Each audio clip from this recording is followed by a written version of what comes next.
आज इवनिंग वाक करूली सडनली रास्तार गला बेलू डाणिब गछ देखिली से सुंदर छोट फलटे होता आ ता साइड मधुमालती गछ भी थिला। देन आगु को चलु चलु आंब गछ भी नजर को आसला। इलो मालो कि बढ़िया आंब होती देखुना और छाड़ पर घर आंबर बाड़ी आमे कौन कर। आज रास्ता और आकाश बहुत सुंदर देखा जाउची। मेघ गुड़ाक केमती भासुची। भुवनेश्वर पाग सब मत भल लगे एक्सेप्ट समर डेज दिन तो प्राण ही पलाए। हाउ अरे अरे कि मधुर कोइलीर शब्द शुणा जाउची। शुणुना मन खुशी कर दउची।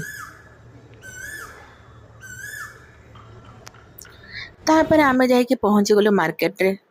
संध्या समय रास्ता बहुत चल चंचल। दुनिया रे सतरे बहुत गहली गलेनु। आमे एकला हे गलुनु।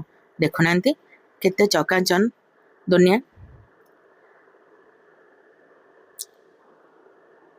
तापरे चालू चालू भोक लगिला। आमे पहुँची गलु बापूजी नगर भेनुसिन को। प्राय 50 वर्ष पूर्ण रेस्टोरेंट हो गलानी। आज भी आमे आसुचु।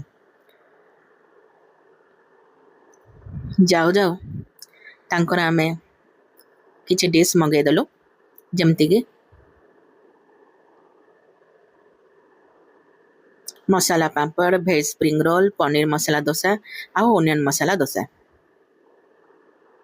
मसाला पापड़ भी सुंदर है। गार्निशिंग तो बहुत भल कर चटनी गुड़ाक भारी भल लगे।